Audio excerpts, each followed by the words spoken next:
नमस्कार दोस्तों, मैं दीपांशु स्वागत करता हूं आपका सीजीपीएससी व्यापम में एक बहुत ही पॉजिटिव और शानदार न्यूज़ के साथ। जी हाँ दोस्तों, छत्तीसगढ़ में सरकारी पदों पर जो भर्तियां हैं वो तो जारी ही है, सिलसिला जारी है। 8वीं 10वीं 12वीं पास युवाओं को एक अच्छा मौका है, स्नातक पास युवाओं के लिए भी अच्छा मौका है। बिना किसी देरी के हम वीडियो को स्टार्ट करते हैं। साथ ही साथ कल जो बिजली विभाग की रिस्पॉन्स शीट आई और उसके बाद जो लोगों का मैसेज आना स्टार्ट हुआ है अपने नंबरों के साथ सहित अपने पेपरों के साथ, तो उस पर हम एनालिसिस करेंगे। साथ में नॉर्मलाइजेशन के बारे में भी हम बहुत सारे लोग जो नहीं जान पा रहे थे क्या है कैसा है उस पर भी हम बातचीत करेंगे। साथ में राज्य इंजीनियरिंग सेवा भर्ती परीक्षा के बारे में बात करने वाले हैं। साथ में चंदूलाल चंद्राकर भर्ती परीक्षा के संबंध में हम बातचीत करेंगे। बिना किसी देरी के वीडियो को स्टार्ट करते हैं। जिन्होंने इस चैनल को सब्सक्राइब नहीं किया जल्दी से जाएं सब्सक्राइब करें, बाजू में जो बेल आइकन है उसे जल्दी से प्रेस करें ताकि आपको सीजीपीएससी व्यापम तथा अदर एग्जाम की लेटेस्ट अपडेट जल्द से जल्द मिल सके। बिना किसी देरी के वीडियो को स्टार्ट करते हैं।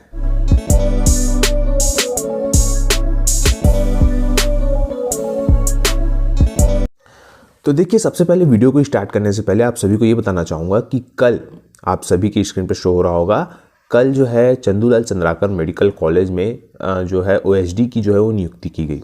जैसा कि मैंने आप सभी को कहा है कि चंदूलाल चंद्राकर में कंटिन्यू जो है वो नियुक्तियाँ हो रही है। ऊपर लेवल से नीचे लेवल तक जो है उसमें भर्तियाँ होना है। लगभग 1000 से अधिक पद है। चूँकि इसमें बहुत सारे लोगों का जो क्वेश्चन था ये था कि जो लैब टेक्नीशियन का पद का जो भर्ती है वो कौन लेगा, व्यापम लेगा कि संभागीय स्तर पर होगा। तो देखिए, वो बात को मैं बताना चाहूँगा कि जो भर्ती परीक्षा है वो आपका व्यापम लेगा। बाकी जो बोनस अंक से संबंधित और अंतिम जो सूची है वो विभाग से ही निकलेगी। सिर्फ परीक्षा लेने का काम जो है वो व्यापम करेगा, बाकी पूरी चीज़ें जो है वो आपका विभाग से ही होगा। तो इसके लिए आप सिर्फ एक बार याद रखिएगा, जो इसकी परीक्षा है लिखित परीक्षा, मतलब बोलना चाहिए ऑब्जेक्टिव टाइप बहुविकल्पी प्रश्न जैसा व्यापम लेता है वैसा जो है वो व्यापम ही लेगा। और उसके अलावा उसके बाद जो बोनस अंक से लेके सभी चीज़ें हैं वो यहाँ चीज़ें होगी। रही बात, दूसरी बात, ये जो भर्ती है कभी भी जारी हो सकती है क्योंकि इसका जो भर्ती नियम है सारी चीज़ें जो है वो व्यापम के पास जो है वो प्रस्ताव बना के भेज दिया गया है। इस संबंध में सारी चीज़ें क्लियर हो चुकी है कि पटवारी भर्ती कब होगा और जूनियर इंजीनियर की भर्ती कब होगी, साथ में ये मेडिकल फील्ड वालों की भर्ती कब होगी, और भी बहुत सारी भर्तियों के संबंध में कंटिन्यू पूरी जो है वो चर्चाएं हो चुकी है। अब जो है कल जो है महिला पर्यवेक्षक का जो है भर्ती का जो परीक्षा है उसके बाद आप देखेंगे कि सारी चीज़ें जो है क्लियर हो जाएगी। शनिवार मतलब आज से ही चीज़ें आपको क्लियर होते हुए दिखना चालू हो जाएगी भर्ती परीक्षाओं से संबंधित। आप लोगों ने देखा कि ये सप्ताह किस प्रकार से महत्वपूर्ण था। कंटिन्यू जो है आप सभी को अपडेट मिलते रहे कहीं ना कहीं किसी न किसी वैकेंसी की। इसी संबंध में हम बातचीत करने वाले हैं जो कि बहुत ही महत्वपूर्ण है। कल जो है बिजली विभाग का जो डाटा एंट्री ऑपरेटर है और जूनियर इंजीनियर का जो है आंसर शीट आया कहना चाहिए। जैसा कि आपकी स्क्रीन पे शो हो रहा होगा, इस प्रकार का मेल आपके सभी मोबाइल में आया होगा, मेल बॉक्स में आया होगा। यहाँ पे आप क्लिक करेंगे तो आपको सीधा रिस्पॉन्स शीट के लिए आपको यूज़र आईडी, एप्लीकेशन आईडी सब पूछेगा। मैंने आप सभी को कल बता भी दिया था, टेलीग्राम चैनल में भी बताया था और यूट्यूब के कम्युनिटी टैब में भी मैंने इसे डाल दिया था। यहाँ पे जब लोग डाले और उसमें से बहुत सारे लोगों के क्वेश्चन थे कि सर हमारा इतना नंबर आ रहा है, कितना सेफ़ है, कोई टाइपिंग के लिए पूछना चाह रहा है, कोई JE junior engineer electrical civil जो बोला चाहिए आईटी है, कंप्यूटर वाले हैं, वो सभी जो है वो अपना कट ऑफ के संबंध में पूछ रहे थे। तो देखिए, सबसे पहले मैं ये बताना चाहूँगा कि कट ऑफ का वीडियो मैं ऑलरेडी बना चुका हूँ, पहली बात। दूसरी बात, फिर भी बहुत सारे लोग जो पूछ रहे थे कि सर अब क्या होगा, तो देखिए जैसा कि मैं सबसे पहले आप सभी को बताया हूँ, पोस्ट सभी के लिए कम है। देखा जाए तो जैसे कि जूनियर इंजीनियर के 400 पद है जो कि जल संसाधन विभाग में, अगर उस प्रकार का पद निकलता तो अलग बात होती। लेकिन चूंकि आप बिजली विभाग की बात कर रहे हैं और बिजली विभाग में नॉर्मलाइजेशन भी होगा और नॉर्मलाइजेशन के साथ साथ वहाँ पे चीज़ें ऐसी है कि जैसे नॉर्मलाइजेशन होगा तो अंक जो है वो बढ़ेंगे तो उस हिसाब से फिर जो है चीज़ें होगी। फिर भी अगर हम डाटा एंट्री ऑपरेटर के सेफ सामान्य वर्ग की बात करें तो जिसका भी 60 से 65 अधिक है, मतलब 60 नंबर या 65 नंबर भी आ रहा है क्योंकि उनका नॉर्मलाइजेशन के बाद बढ़ेगा, तो वो जो है अपना बोलना चाहिए, सीधी सी बात है, डाटा एंट्री ऑपरेटर में जो टाइपिंग टेस्ट है कौशल परीक्षा, वो टाइपिंग टेस्ट वो स्टार्ट कर दीजिए जिसका भी नंबर 60 से 65 आ रहा है। रही बात, अब अगर हम जो सिविल की मैं बता चुका हूँ कट ऑफ, वो कट ऑफ वाला वीडियो आप जाके देख सकते हैं। मैकेनिकल का भी बता चुका हूँ। अब बहुत ही महत्वपूर्ण हो जाता है इलेक्ट्रिकल और CS मतलब कंप्यूटर साइंस और IT के बारे में। तो देखिए इन सभी का जो कट ऑफ है लगभग इलेक्ट्रिकल का ही जो है एक कम जाएगा, क्योंकि कम जाने का कारण ये है कि उनका पेपर जो था टफ था, बाकियों का पेपर ठीक आया था। अगर हम CS कंप्यूटर साइंस की बात करें तो कंप्यूटर साइंस वाला जो कट ऑफ है वो सामान्य वर्ग के लिए 65 से भी अधिक है। अगर 65 से अधिक आ रहा है तो उनका DVC के लिए बुलाया जाएगा। और चयन की मैं बात नहीं कर रहा हूँ, सिर्फ DVC की बात कर रहा हूँ। इसके बाद जो है IT वाले जो है IT का भी लगभग सेम जाएगा। लेकिन देखिए वहाँ पे दोनों IT और CS वालों ऐसा है कि आप सभी का जो पोस्ट है वो बहुत कम है, इसी वजह से आप लोगों का जो कट ऑफ है वो मैकेनिकल की तरह ज़्यादा जाएगा। तो कट ऑफ के संबंध में ये है कि भाई जो ज़्यादा नंबर ला लिया उसका सिलेक्शन हो जाएगा। तो बात यहाँ सिलेक्शन की नहीं है, बात है कि आप लोगों ने कितना नंबर गेन किया। अगर आप लोगों ने ज़्यादा से ज़्यादा नंबर गेन किया तो ये आप सभी के लिए अच्छा साइन है। जो आने वाली भर्तियाँ हैं, जैसा कि मैंने आप सभी को कहा है, अभी बताऊँगा स्टेट इंजीनियरिंग सर्विस 2022 के संबंध में, तो उसके संबंध में हम बातचीत करेंगे। फिलहाल जो ये कट ऑफ से संबंधित था वो सारी चीज़ें क्लियर हो गई। अब जो एक छोटी सी बात थी नॉर्मलाइजेशन, तो जिस प्रकार से देखिए नॉर्मलाइजेशन के बहुत सारे रूल है, बहुत सारे, आप सभी बोलना चाहिए। सिर्फ एक छोटा सा उदाहरण से समझाना चाहूँगा आप सभी को, जो बोलना चाहिए हमें समझाया गया है जिस हिसाब से। जैसा कि 100 क्वेश्चन आप सभी ने बनाए, किसी ने 100 में 70 सही किए, 30 गलत किए, किसी ने 100 में 80 सही किए, 20 गलत किए। तो उसका जो एक्यूरेसी है, अगर हम 20 एक्यूरेसी था और उनका 30 गलत था और इनका मतलब 20 गलत है, तो जो 20 गलत है उनका जाहिर सी बात है नॉर्मलाइजेशन होगा तो उनका नंबर ज़्यादा ही होगा, और जिनका 30 गलत है उनका नॉर्मलाइजेशन से जो नंबर है वो कम होगा। इस प्रकार से जो आपकी एक्यूरेसी रहती है बनाने की, उस हिसाब से भी जो है वो नॉर्मलाइजेशन किया जाता है। ये बात हो गई आपके सीधा नॉर्मलाइजेशन की। अब हम बात करते हैं, जैसा कि मैंने आप सभी को कहा था कि शिक्षक भर्ती के संबंध में, तो देखिए आज ही कल ही एक आदेश निकला है कि 31 जनवरी और 5 फरवरी तक आपकी सारी जो पदें हैं वो भर देना चाहिए। कारण है आने वाले समय में आपको बहुत अच्छी खबर देखने को मिलने वाली है।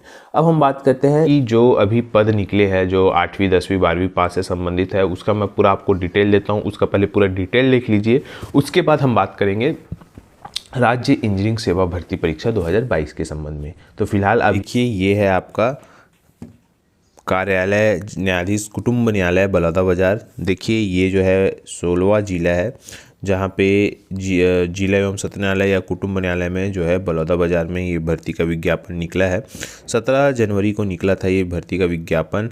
इसका जो आवेदन प्रस्तुत करने की अंतिम तिथि है वो है 10 फरवरी, याद रखिएगा 10 फरवरी जो है इसकी अंतिम तारीख है। यहाँ पे देखिए बताया गया है भाटापारा बलौदाबाजार ज़िले में कौन कौन से पद है। अगर हम बात करें तो स्टेनोग्राफर हिंदी के एक पद है जो कि अनारक्षित के लिए है। साथ में सेल अमीन आदेशिक लेखक टाइपिस्ट सहायक से ग्रेड 3 के 3 पद है। वाहन चालक का 1 पद है, आदेशिक वाहन का 1 पद, भृत्य का 2 पद। इस प्रकार से टोटल 8 पद जो है वो निकले हुए हैं। यहाँ पे जो पदों की संख्या है वो परिवर्तनीय है।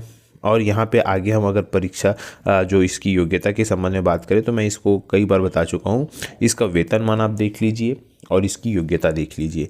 इसके लिए आपको इतनी योग्यता चाहिए ही चाहिए। इसके अलावा सहायक ग्रेड 3 की अगर हम बात करें, सहायक ग्रेड 3 में अगर हम पदों की जो योग्यता है तो देखिए यहाँ पे ये सारी चीज़ें बता दी गई है, वेतनमान भी बता दिया गया है और ये सारी चीज़ें पूरी की पूरी बता दी गई है, जो कि ये बहुत ही महत्वपूर्ण हो जाता है। इसके अलावा वाहन चालक के बारे में देख लीजिए। ये जो है 8वीं प्रमाण पत्र चाहिए, पहली बात है ना, और उसी के साथ साथ आपको हल्का मोटर का जो है लाइसेंस चाहिए। आदेशिक वाहन पद के लिए जो है 8वीं और ये सारी चीज़ें जो है आपको मंगाई गई है। वृत्ति के लिए देखिए, वृत्ति के लिए ये चीज़ें मंगाई गई, 5वीं पास और रोजगार कार्य में जीवित पंजीयन अनिवार्य होना चाहिए, तभी आपका सिलेक्शन होगा। इसके अलावा ये भी निर्देश दिया गया है। आयु सीमा के बारे में आप सभी को मैंने कई बार बता चुका है। अगर आप छत्तीसगढ़ के निवासी है तो आप 18 वर्ष से 45 वर्ष तक भर सकते हैं। लेकिन अगर आप बाहर से है तो आपको 30 वर्ष दिया जाएगा। ठीक है, देखिए यहाँ पे बताया गया है। ठीक, ये सारी चीज़ें यहाँ पे बता दी गई है। ठीक है, इसके अलावा देख सकते हैं आप पूरी चीज़ें बता दी गई है, परीक्षा अवधि और किस प्रकार से ये रहेगा। साथ में आवेदन प्रस्तुत करना है 10 फरवरी तक। इस पते पर जो है आप आवेदन भर सकते हैं बलौदाबाजार में। आपको इस वेबसाइट में भी पूरी जानकारी मिल जाएगी। वेबसाइट में भी जा सकते हैं, आप देख सकते हैं पूरा चीज़। साथ में आपको मेरे टेलीग्राम चैनल में भी आपको ज्वाइन हो जाना है, वहाँ पे अभी इसका पूरा PDF मिल जाएगा। टेलीग्राम में ज्वाइन होने के लिए टेलीग्राम में जाके CGPSC व्यापम हब सर्च करना है और ज्वाइन हो जाना है, ठीक है। इसके अलावा सहायक ग्रेड 3 के लिए अगर हम बात करें इसकी परीक्षा कैसे होगी, तो भाई देखिए 50 प्रश्न होंगे जो कि 100 नंबर का होगा पहले चरण में, जहाँ पे आपको 10 गुना अभ्यर्थियों को कौशल परीक्षा के लिए बुलाया जाएगा। ये बात सहायक स्टेनोग्राफर हिंदी में भी है और सहायक ग्रेड 3 में भी है। और उसके बाद जब आपका ये चीज़ें हो जाएगी तो आपका कौशल परीक्षा जो है वो Ubuntu open source operating system में जो है वो कौशल परीक्षा होगी, जहाँ पे आपको सीधी सी बात है उसका दोनों मिला के जो है अंक होगा। और ये जो है 250 अंक का होगा। सहायक ग्रेड 3 में 10 मिनट की समयावधि होगी, आधा अंक काटा जाएगा अगर आप वो है तो हेडिंग, बोल्ड, पैराग्राफ, इस प्रकार से। कौशल परीक्षा 125 अंक की होगी, तो टोटल 225 अंक का होगा, जिसमें कि 100 अंक पर आपका पहला लिखित परीक्षा होगा और 125 अंक पर आपका कौशल परीक्षा होगा, ठीक है। वाहन चालक जो है उसमें क्या होगा कि देखिए यहाँ पे आवेदकों की संख्या जो है 15 गुना से अधिक होने पर चयन समिति के अनुसार जो है परीक्षा ली जाएगी, जो शारीरिक एवं बौद्धिक दक्षता से संबंधित होगी। वाहन चालक पद के लिए 50 अंक की होगी, है ना। जहाँ पे भर्ती है तो वाहन परीक्षालय से परीक्षण लिया जाएगा, मेरिट सूची के आधार पर जो है वो चीज़ें होंगी, ठीक है। इस प्रकार से ये सारी चीज़ें हैं। उसके बाद जो इसका फॉर्म वॉर्म है वो आपको मेरे टेलीग्राम चैनल में मिल जाएगा, तो आप मेरे टेलीग्राम चैनल में जुड़ जाइए। अब हम बात करते हैं छत्तीसगढ़ राज्य इंजीनियरिंग सेवा भर्ती परीक्षा के संबंध में। तो देखिए इंजीनियरिंग सेवा भर्ती परीक्षा के संबंध में जो वित्त विभाग से अपडेट मिल रहा है वो ये है कि यहाँ पे ग्रामीण एवं पंचायत विभाग से, साथ में नगरीय निकाय विभाग से, साथ ही साथ नगरीय निकाय विभाग के अलावा भी 2-3 विभाग से वालों के लिए भर्तियाँ आई हुई है, याद रखिएगा। जिसमें कि सबसे ज़्यादा है सिविल का, फिर है मैकेनिकल का, फिर है इलेक्ट्रिकल का, फिर है CS का, मतलब कंप्यूटर साइंस, और 5 ब्रांचों की जो है वो भर्ती के लिए आए हुए हैं प्रस्ताव। और इस पर लगभग बहुत ही जल्द जो है फैसला होने वाला। देखिए जो पुरानी बोला चाहिए राज्य इंजीनियरिंग सेवा भर्ती परीक्षा थी वो सिर्फ एक विभाग का था, जहाँ पे जल संसाधन विभाग का ही था, तो जहाँ लगभग 90 पद था या 80 से ज़्यादा पद था, वो उसका जो केस है वो अलग चल रहा है।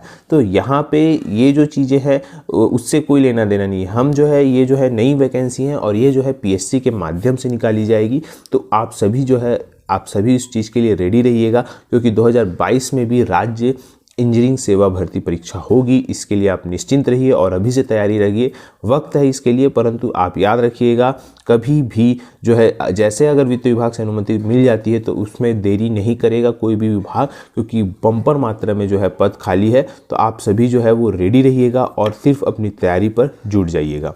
तो ये एक बहुत ही अच्छा साइन है आप सभी के लिए, यही आप सभी को अपडेट देना था। आशा करता हूँ कि आपको ये पूरा वीडियो अच्छा लगा होगा। अगर वीडियो अच्छा लगा तो आप इसे लाइक करें, शेयर करें एंड सब्सक्राइब करें तथा ये वीडियो देखने के लिए आप सभी का बहुत बहुत धन्यवाद। आप सभी स्वस्थ रहिएगा और मस्त रहिए।